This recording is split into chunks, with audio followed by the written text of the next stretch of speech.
Merry Christmas, everyone, and welcome to an ARG Presents Holiday Hootenanny. Yes. I'm Amigo Aaron, joined by the grumpiest Santa I've ever seen, the bad mouth and bum. It's the Brent.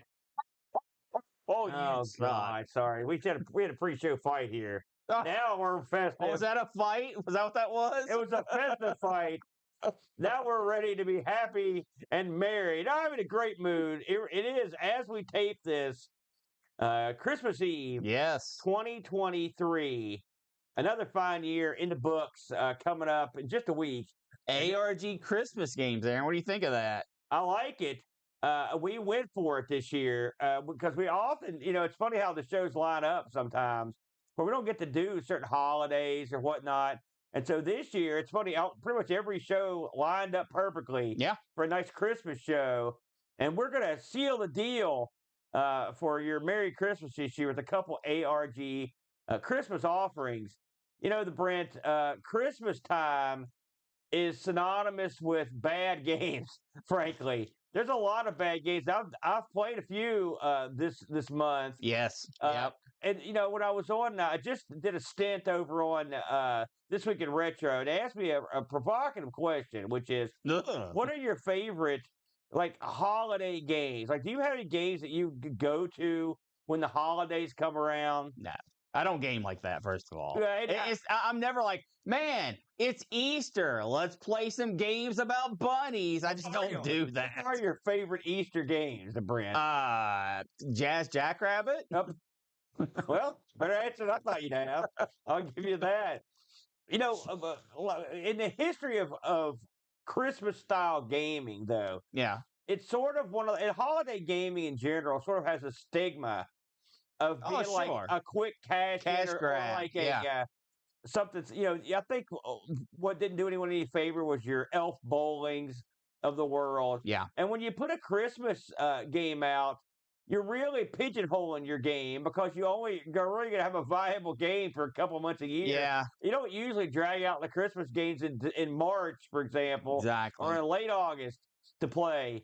It's amazing to me that they make them at all. But then again, people make Christmas albums like they're going out of style. So I guess the reasoning's sort of the same there. Well, I think they're banking on, we sold this Christmas, we can sell it next Christmas, at least from an album perspective.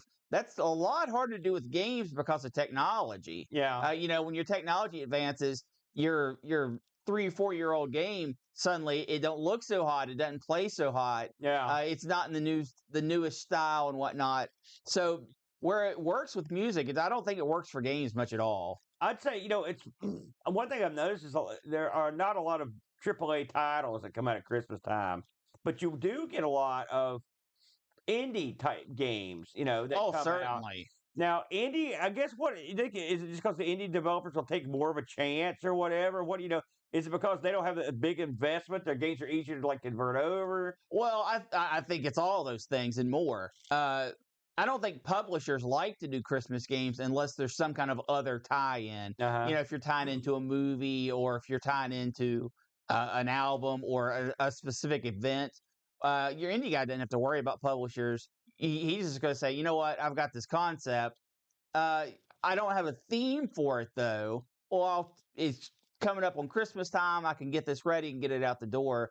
So I think that you see a lot of that happening. Sure.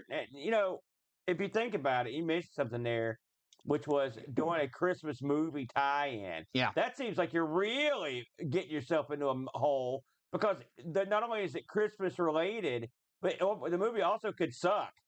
And it's also there's not a lot of Christmas movies that are big year-round standouts. Now, there are a couple I could think of, like Home Alone, it comes to mind. And I guess that because it's the new thing, but like a Die Hard. People consider that a Christmas movie now, but it's not like there's a ton of people that are clamoring to play the Santa Claus 3, for example, which is a game I saw come up on a lot of bad lists.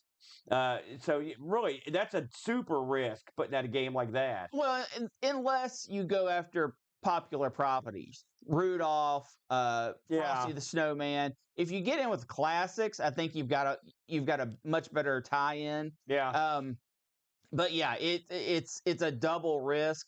And normally those games, they don't want to do anything risky. They don't want to take any chance. Yeah. And they don't want to put any money into it. So those are usually the worst of the worst. I'll ask you a question here. So here we are, and we really, when we decided to do Christmas games for ARG, we really did, I don't think we set any parameters. I mean, you had a loose parameter saying anything that's even remotely related to Christmas. That's Christmas related. Because you have a penchant, you have a habit of cheating at Christmas and getting stupid or Halloween. And we can go back to tell the people it was you did that Simpson hit and run. I believe that was your Halloween game one year. And then I think Carnival was one you did. Was got a Christmas tie-in or something. No, the Carnival was a Halloween tie-in. Okay, then it was one of the ones was a Christmas one. Anyway, it was chintzy. So I was pleasantly surprised that you didn't cheat. Did you have any sort of how did you pick your game this time around? I went looking. For Christmas tie-in games, and there's a vast amount of them. I was really surprised. Were you? Yeah. Oh, yeah. And I was commercially released ones. Yeah. Your demo scenes and stuff, you always, like you said, you always see a lot of Christmas games come out from that. But I was looking for AAA release type stuff, and I went through a few games before I got to where I settled. Yeah. But I'm happy with the choice I made. What about yourself? Well,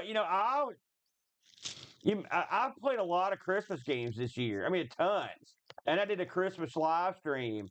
And the one thing I noticed, because I was looking around it, but it's funny because this shows what triggered the live stream I did. Because I looked around, and it's a lot. We see this all the time doing this job on this show, is that you see, like, when you're looking for certain games in a certain system or a certain type, you see the same ones over and over and over and over. You do. Like when you see a video, it's like all the bad Christmas games. You're going to see Home Alone. You're going to see the Santa Claus.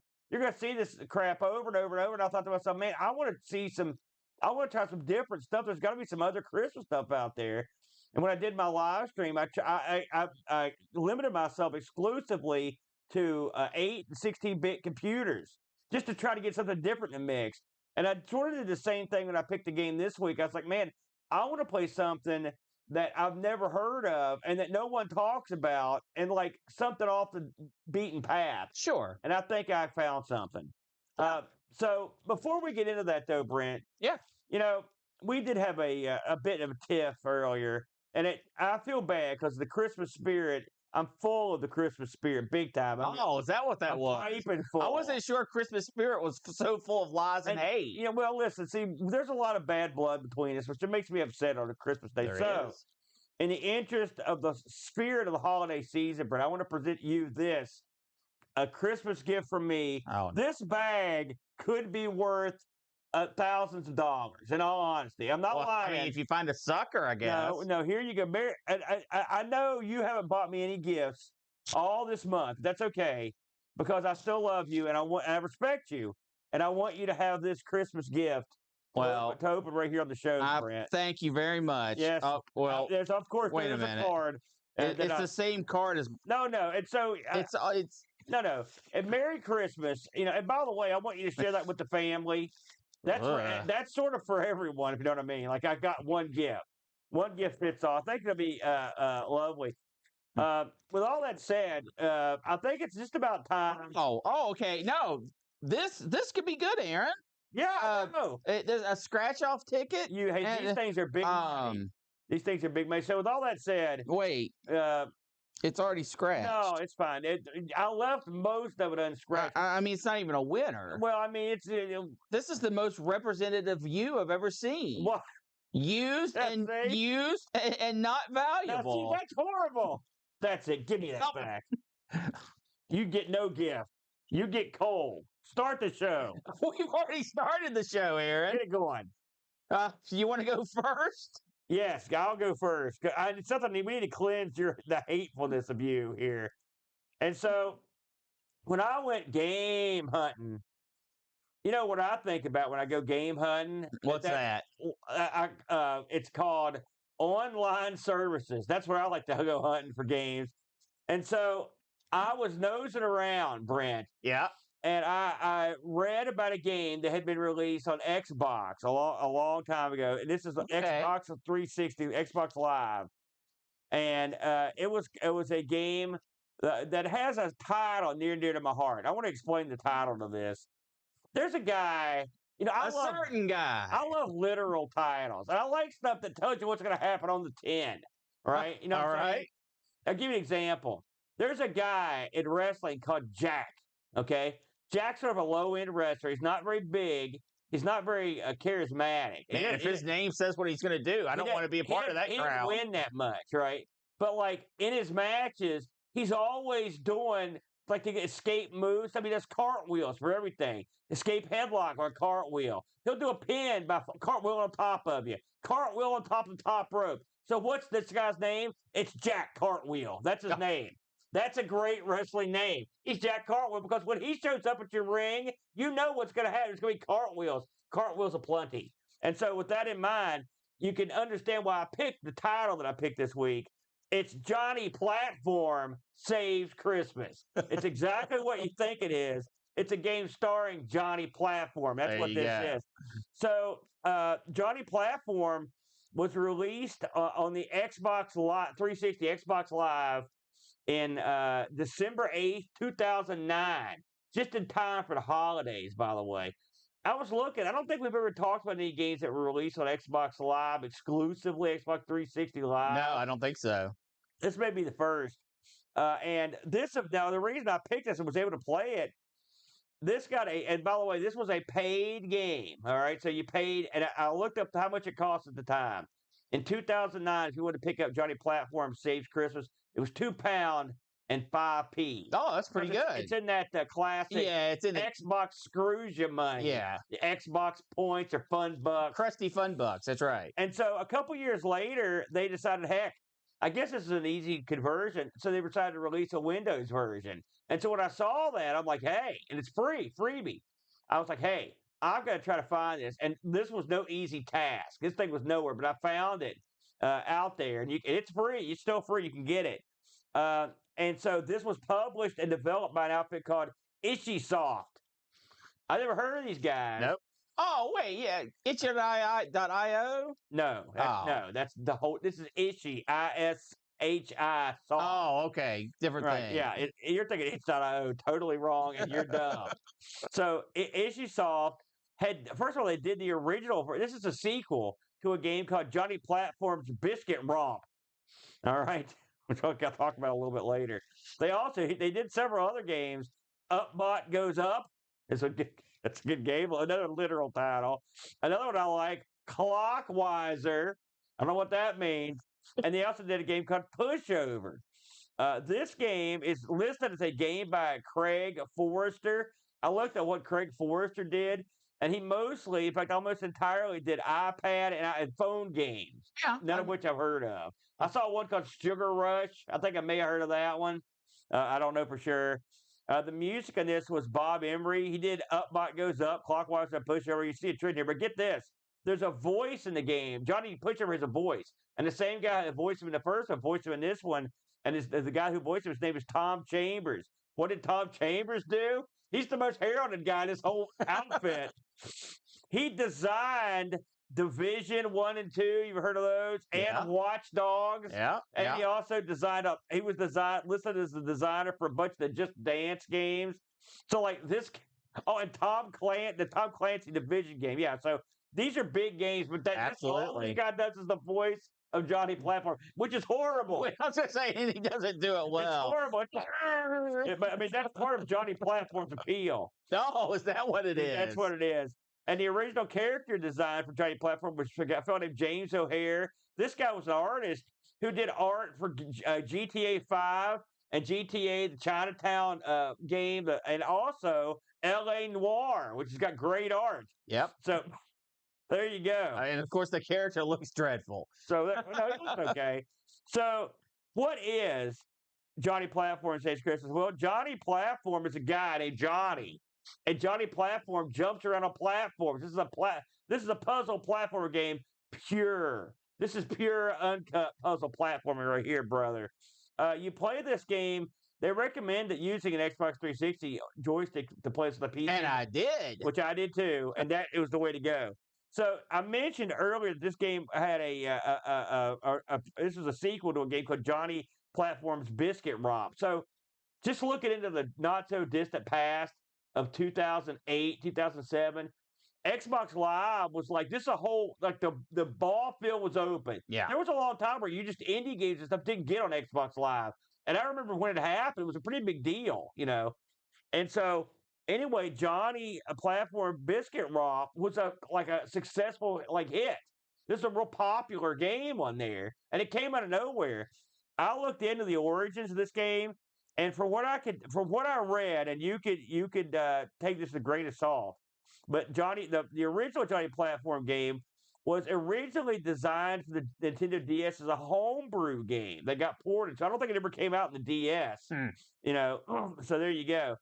So it did well, and so Ishisoft was like, "We got to get back in the saddle here," and they chose to make Johnny Platform Christmas game, which is an odd choice, considering that the first one did so well and didn't have a Christmas theme. And then if you're going to make a sequel, you would think, well, I'm going to make something that's going to be a true sequel.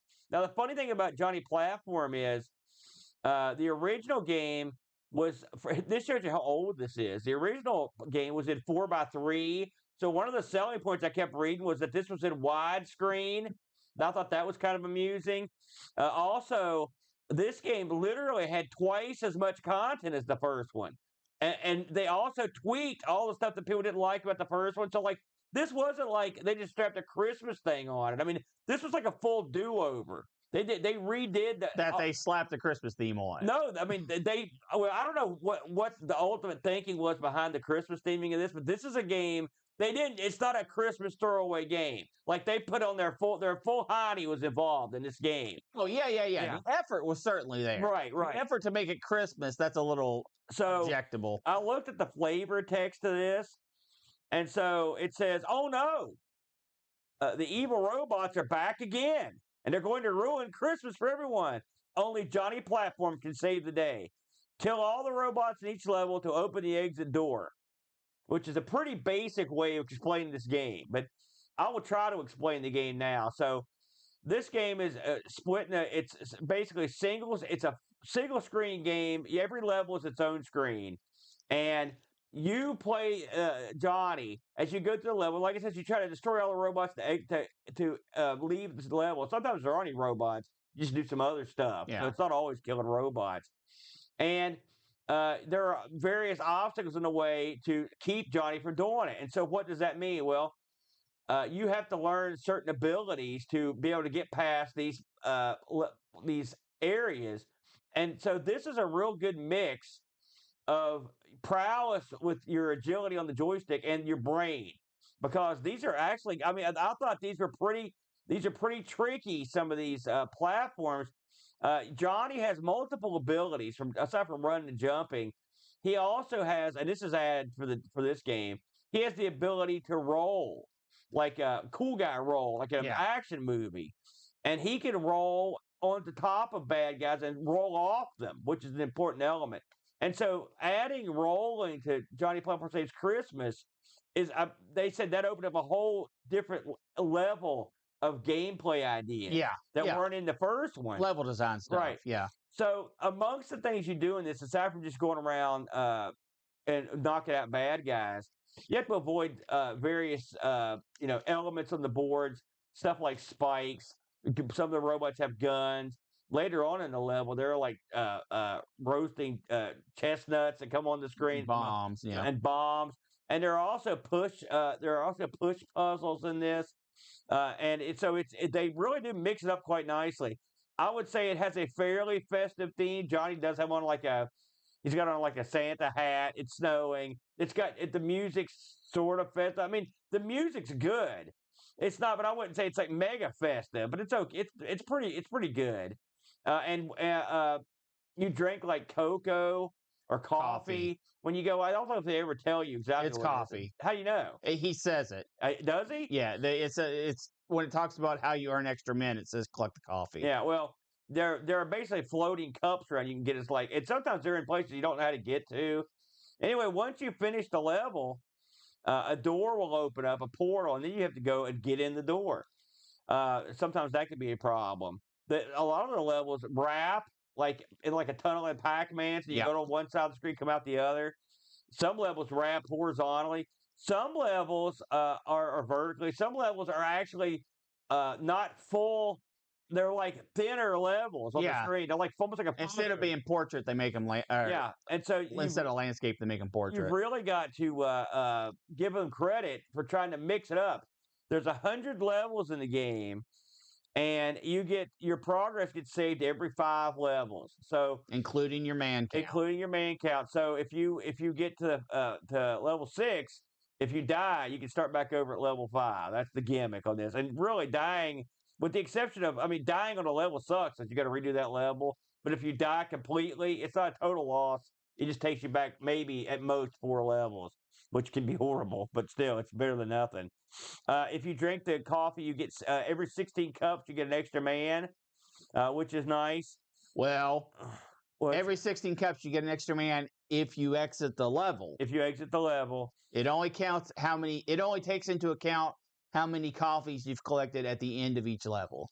This game I mentioned on the PC supports a controller or the keyboard, and they have some controller recommendations, and they also have the keys are hardwired in, but they do give you a list of them. They give you a goodly amount of keys if you put on a keyboard. I do not recommend playing this with keyboard. It's a game. No, this is joystick. This is a game that requires pinpoint accuracy. Well, you when get you're that jumping, keyboard. and whatnot. No, for this, I would go with the joystick. So, the BRENT, had you heard of Johnny Platform Saves Xmas? And what did you think? No, I'd never heard of this game. To put it far more simply, this is an action platform puzzler, single screen. That's what I said. Well, you kind of drew it out there. Well, I like to make it simple for the human. This has all of the necessary elements to be a fun and engaging game. It takes the tried and true approach. It introduces a concept very slowly, and then over the next set of levels, will have you build your skill on that concept. For example, the very first level, it just says go from point A to point B. You just walk across. You can collect some coffees if you want. No problem. And it has signs, readable signs in the level. So whenever they introduce a new concept, they kind of actually write it out on the screen and tell you what's coming up. For example, if you have to jump on a robot's head, you can do the cartwheel move using the robot's head as a platform. When it introduces that concept, at first, it just has a robot. You jump on it, you do a cartwheel. There's really if you mess up, it doesn't really matter. Then they have it where there's 2 robots. So if you cartwheel off of one, you'll land on top of the other one's head. And then it expands that concept even more to where you have to roll off, jump, and double jump again. And the only way that you have enough distance is if you cartwheel off the robot's head. It's that kind of progression on every new concept. Usually, at the end of 5 levels, the 6th level is a cakewalk, an easy level, and I think they did that so if you quit the game at that point, you walk away, and then you come back in a week, a day, whatever, to get the feel back. You've got this level to go through. I thought that was really, really smart, really well done. The level designs in this range from just bonehead, simple and dry to quite innovative, and they always add concepts. They're always adding something new. They're adding the ability to push things, to roll things. Sometimes you have to walk on top of things while they roll. I played this 48 levels deep. Nice. And that's where I didn't get stuck. It was just like, okay, I get this enough to do a nice review on it. And that's about, if you go from level 1 to level 48 and you speed run it, you could probably get there in about 30 minutes. Well, if you'd have to know how to go through all the levels. Right, yeah. But to learn the levels, I think I was playing it for about 2 hours. Yeah. There's, for me at least, there was never a point where I was so stumped that I was frustrated, but there were plenty of times where I had to stop and say, how am I going to do this? Yeah. How am I going to kill all the robots? Or how am I going to accomplish my side objective to get more coffees? Because it doesn't force you to find, and when I say hidden coffees, I don't mean like they're hidden. They're tough I to mean get. there's a solution to get to the extra coffees.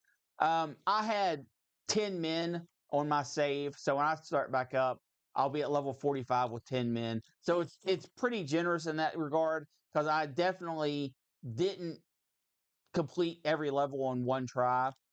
It has this very wonderful concept that I wish more puzzle games of this nature would use.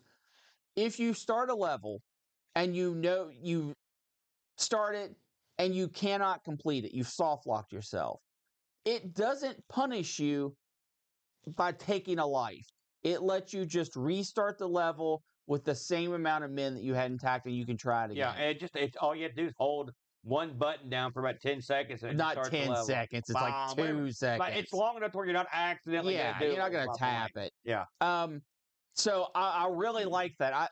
This has a lot of really good concepts, and it has good level design.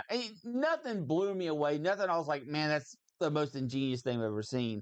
But it's good and solid all the way through with nice ramping difficulties. And when you ramp up and you learn a concept completely, it says, okay, here's a break. Here's a smooth level, an easy level. Okay, here's your new concept. Then a break. Okay, we're going to combine those concepts. It's that kind of flow. It's that kind of feel. It's very tried and true. That the kind of design philosophy. But for something like this, it's perfect. You know, I'm gonna echo what you said there in terms of this. We play a lot of I play a ton of Amiga games. Yeah, and that instantly throw you into the lion's den. You know, this game right here, it should be a study course in how to introduce a player to a game. Yeah, how to introduce them to new concepts, how to introduce the player to new ideas in the game or new actions that they have to take. It builds you up. Some levels it throws away. It's got 100 levels, and it throws away a level just so you can understand what you're doing. Yeah. But there's a level where you have to cartwheel off a bunch of robots to get off the level. You have to because it spikes.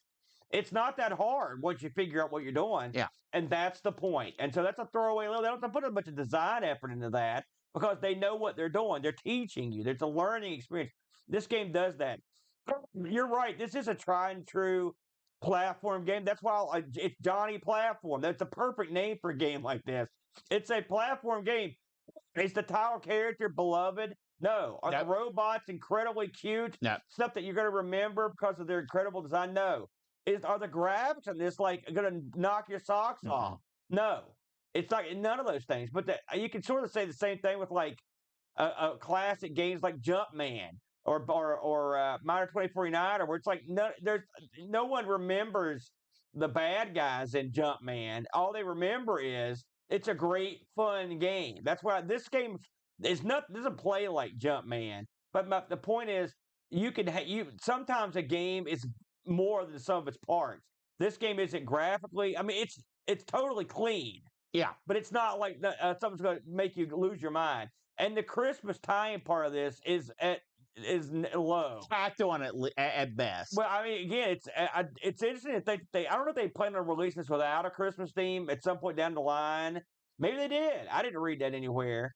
And I don't know how well this game did after the first one, but because the first one clearly did quite well. They clearly liked it. And I don't know how well this thing fared. I did see it was number 3 on a list of games, but I don't have any reference point for this list of Xbox Live games. And Xbox Live, I found out, is trying to find stuff about games that were on there and how they performed is nigh impossible. And I don't think this company's still around anymore. Here's the funny thing about it, though. I went over to Itchy Soft's library, Itchy Soft, and their website's still up. They haven't done anything for years. Oh, that's not good. And this game is linked there. I clicked on the link, nothing. I clicked on the link about 50 times, and on the 51st time, it worked. I couldn't get anything off Internet Archive. So I ended up grabbing the game. If you're part of our Discord, the game is there. And I'll link it in the show notes, and you can give it a whirl, if you can try to get it. But I mean, it's a game for people. I mean, if you wanted to play an Xbox Live game with your PC in 2023, I don't know how many you can play. I don't know how many got ported. I don't know how hard it was. But this is absolutely one that you should give a shot. I think this is a real strong title, just because it plays a fair, honest, clever game. The controls are solid, and it's going to give you what you want. If what you want is puzzle platforming, it's going to give it to you in droves, and you're going to have a lot of fun playing it. I think it's a real strong title, the Brent. Yeah, I agree, and don't think that this is something you only have to play at Christmas. This is an anytime game. Yeah. The Christmas theme is so tacked on. You would have thought I chose it. I'll be going back to this one, Brent, many times because this is my kind of action.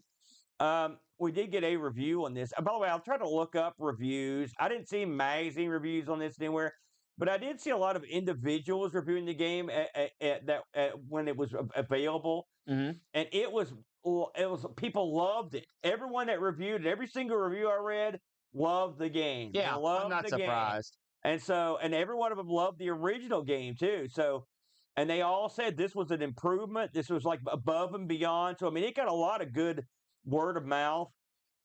How did that translate? I don't know. And considering I've never heard of this outfit before or since, I don't know how much you had an Xbox 360 back in the day. Did you do much on live? Not a ton. Yeah, not a ton. And so I was the same way. So we did get a review. It's our good buddy Pajako who chimes in. Okay, so at first I thought this was this cheap game maker looking piece of poop. I made him bury it right there. When I started playing it, and really the designer of this game has really put some thought and effort into the levels, with many requiring a bit of puzzling out to work out how to complete them. Some are devious and require some fine dexterity, which required me to switch to a controller because the keyboard didn't cut it. Yeah, I can imagine that. I eventually tapped out at level 58. Oh, very good. Where you start getting levels that can get you pretty far, and if you mess up, you have to start over, which I'm not the biggest fan of. It would be nice in 2023 if you had some sort of like ability to save at mid-level, but there's not. Graphics have that very early Xbox Live Arcade look, but are good, and the music is fun and jaunty. Throw in some, quite frankly, bizarre and blandy voiced one-liners from the titular hero, and you have a recipe for something that has the air of being hashed together, but under the hood is very playable and well-designed. A deceptively fun and challenging game, not just for Christmas, 9 out of 10. That's big love. Big praise, yeah. That's nice. And I think it's well-deserved. And to think that this game was only, $3 when it was released. Yeah, less than 3. Yeah, that's good value for the money. Well, so on top of everything else, the Brent, on this one, I'll close with this. This is a game that you could say, like, one of the things they pitched in the doc that I read, it's like, this is a family-friendly game. Sit your kid down and play it. This is a game that is from 2009, but I mean, modern gamers could play this and enjoy it. Old school gamers can play and enjoy it. It does skirt the middle ground there, where it's old school enough that you can get into it, but it's still it's got enough going for it that's modern looking or whatever. I don't agree with any of that, but I understand where you're coming from. Exactly. You should agree with all of it because I know what I'm talking about. So anyway, pick that one up. That's a winner, Brent. That's Johnny Platform Saves Christmas. He did save it. Well, only if you beat the game, which you didn't. Well, so. I will. I should think you hogged all the time on that too. So I went a different direction, Aaron. You went what I thought was a much more bland direction. A bland direction? What do you mean by that? I mean, I thought it was going to be bland. Okay. I went with the 2000 movie/book tie-in, The Grinch. Is that what this is? Yes, it is. This is a movie tie-in to the 2000 Jim Carrey release. Really? Of How the Grinch Stole Christmas. I didn't even notice that. I didn't notice it was based on a movie. Well, it's based on the character design from that movie. And the movie, of course, is based on the Dr. Seuss book. Aaron, I have a question for you. Okay. Do you know where the term Grinch was first used? I thought it was used in the book. It is used in a Dr. Seuss book, but not the one you think. Oh, really? Yeah. The first use was in a Dr. Seuss book called Scrambled Eggs Super. And this is a book that you can note they actually pulled this book. You can't go out and get it anymore. It's not getting reprinted. Yeah. Because the whole concept of the book is a character is going around and finding rare and exotic bird eggs and making scrambled eggs out of them. That crazy Dr. Seuss. And one of the bird eggs that he gets is a beagle-beaked, bald-headed Grinch. Yeah, okay. And the reason why this ties into, besides just the name, the character in the book, the beagle-beaked, bald-headed Grinch, has the same attitude, has the same persona as the Grinch who stole Christmas. Okay. So it all kind of filters in. And Aaron, we're talking that is a 1953 book, whereas The Grinch Who Stole Christmas was released in 1957. Man, deep dive. And of course, we're going a lot more modern, whereas this is the movie tie-in from How the Grinch Stole Christmas, released in 2000, that had Jim Carrey as the Grinch. Have you seen that movie? Hell no. Oh, it's okay. I'm not going to see that. I don't want a live action Grinch. That's dumb. It's okay. Yeah. It's fun enough to be okay. And of course, this video game, which is The Grinch, loosely based off the character designs from the movie, was also released in the year 2000, Aaron. This actually came out on PlayStation, Dreamcast, Windows, and the platform we're taking a look at, Game Boy Color. You're kidding me. This came now Dreamcast. Now on the PlayStation, the Dreamcast, and on the Windows PC, it got destroyed. Is it this exact same game? Destroyed, and I don't know. I didn't play any of the other ports, but it got absolutely destroyed in the magazines. Absolutely destroyed on the ratings used. Just horrible seller, bad all around. However, Aaron, the Game Boy release was a runner-up to the 2000 Action Game of the Year for IGN. No kidding. For the Game Boy Color. You know what won? I do not. So this is, in the reviewers' opinions at least, this is the way to play the Grinch. So this seems like a better Game Boy Color game. If they use the same concept of the Dreamcast, I'm gonna look into that. So, what is the Grinch? This, and you're not gonna believe me, so try to stay with me here. This is a stealth-based action flip screen game where you play as the Grinch and you are stealing all the presents from Whoville, just like in the cartoon, the movie, yada yada yada. Yeah. As the Grinch, you have the ability to sneak around. He'll hunker down and he can climb under low ledges and stuff like that. He also has, his default is bad breath. So if one of the little jerks from Whoville gets too close, he can breathe on them, but it's a really short range attack, and you can take him out momentarily like that. But his biggest attribute is if someone sees you and you have to run away, you're just as fast as the members of Whoville. So unless they corner you with a pincer maneuver, you can always outrun them, and real speedy. The biggest enemy in this game, really, Aaron, though, is the clock. Because every stage that you have to go around and collect these presents has a clock element.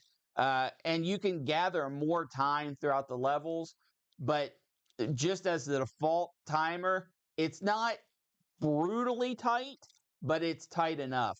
It has you going through the town square of Whoville, which is usually outside hedge mazes or walled-in sections. But on top of that, you have to break into the Whoville's houses and steal all their presents from, in the different rooms that you go in through their houses. The play on this is pretty snappy. It's smooth. Everything is really well animated for a Game Boy Color game. 2000 would have been pretty tail end for the Game Boy Color's lifespan, but it has great visuals. The graphics are cheerful enough and holiday enough that it makes you feel like this is a Christmas game. Of course, you are stealing presents, either wrapped up presents. Sometimes it's wrapped up like Christmas wreaths, stuff like that. So it does kind of mix it up a little bit depending on your levels. And it has good sound, I thought, and fun, easy to understand, easy to pick up and play stealth mechanics. People usually either patrol an area or stay in one place and swivel, turn 90 degrees, because this is played on a 90-degree grid. You up, down, left, right. You don't really run diagonal. All your areas are in straight lines that have you turning 90s. So when you collect all the presents from one level, you get a scene where the Grinch is celebrating, and you go on to the next scene. He's sitting on a bunch of presents eating chicken legs. That's right. And he's laughing. And if you get caught, well, then your heart expands 3 times the size that day, and you have to go game over and go to the next screen, or you try it again. Yeah. I really enjoyed this, Aaron. I expected this to be your average platformer, because I did not have any concepts going into this, what this was. I didn't look at screenshots. I didn't do anything. Yeah. I didn't even know there were other versions of this until I started doing research on the Grinch, the game particularly. It's easy to pick up, fun to pick up. It never, at least as far as I got, and I did not beat the game by any means, the concepts are never complicated. You never get lost. You never get to the point where you need one more present, but you can't find it. Yeah. Things aren't linear, but they're not so open that you get frustrated. I really had fun with this. I actually think I like Johnny Platformer more, but I think this, as a visual spectacle, brings more to the table, and it has a different feel. It has a different element than Johnny Platformer. This is a stealth game. You're supposed to not get caught. What did you think of this one, Aaron? Well, first of all, I didn't know this was a movie tie-in, but that does explain a few things, because you mentioned there's an opening scene. Yeah, opening cinematic. And the opening cinematic on the Game Boy Color shows all the people in Whoville partying, and they didn't look quite like I would thought they would look. I mean, in fact, there's even sort of like a hot chick there, and but they're all dancing and partying, and the noise pisses off the Grinch, and he tells the dogs, like, "I'm going to screw these guys over." But even the Grinch he looks very Japanese anime. A lot of this is anime looking. Well, I don't agree with that. I mean, it's like if you took the Dr. Seuss book and then like pinned it with an anime flair, you're gonna get, it's real odd.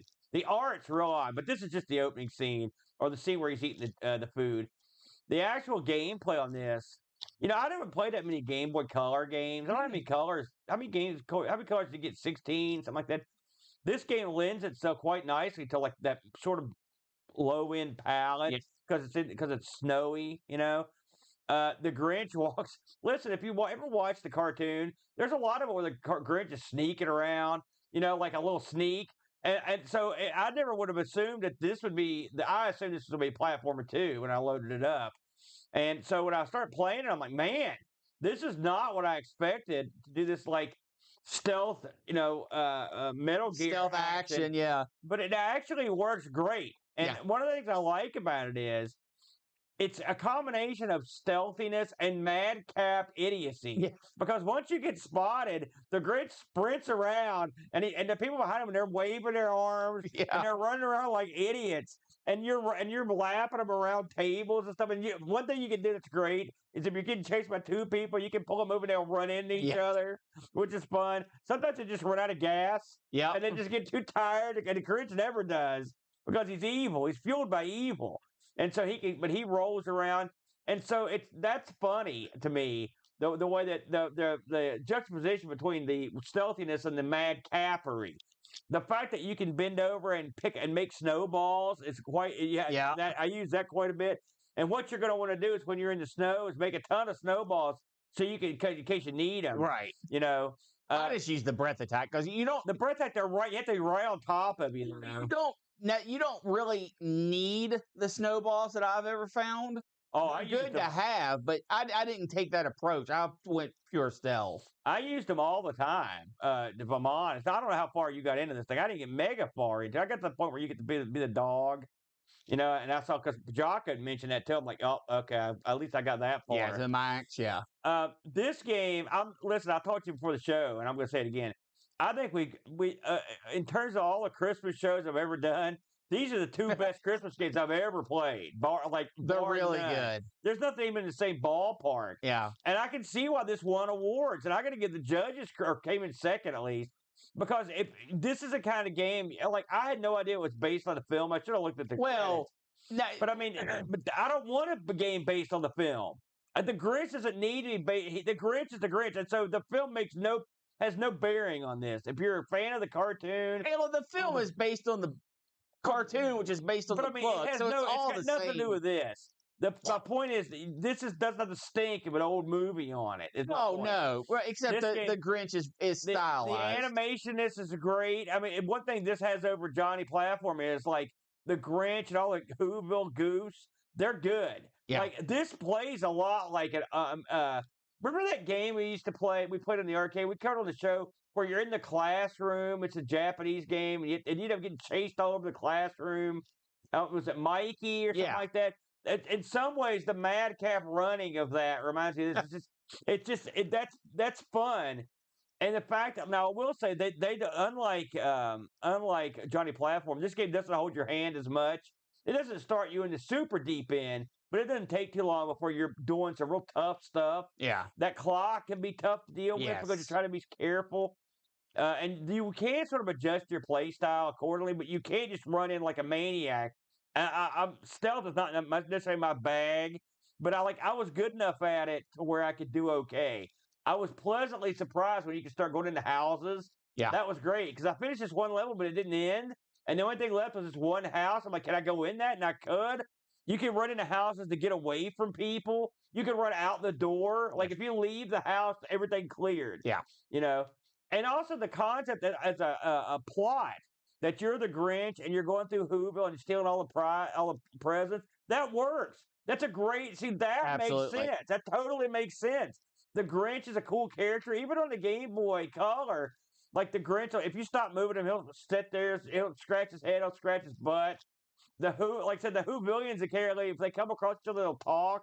Yeah, the idle animations of the Whoville folks are great. There was one scene in particular where you go into a house and you go through the house and then you go into the backyard and you're stealing presents from the backyard. And there's a Whoville girl out there getting chased by a dog. Yeah.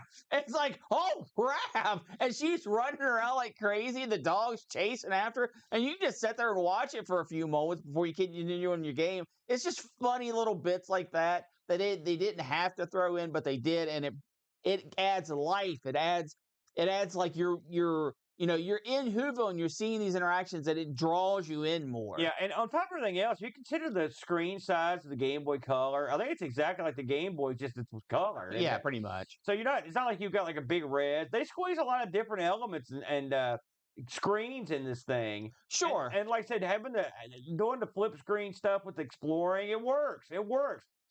And what's fun is when you completely rob a house, which is what you're doing. Even if you lose on that level, it doesn't make you rob the house. If you've collected gifts, it keeps those gifts are collected. That's good. So you can even if you're like me, I would go on a suicide run occasionally just to make sure because I couldn't get past certain guys. I just run in like a maniac and grab it real quick, which was fun. But no, this one was a big surprise. Again, not to pat you on the back, but this was when you picked this, I'm like, man, after that big speech you gave me about picking these games. You picked a real dud, but then I played it. Now, I'm going to ask you, did you know this? How did you come across this one? Did you know about it before you picked it? No. I just picked a color. No, I was just looking through lists of Christmas games. Yeah.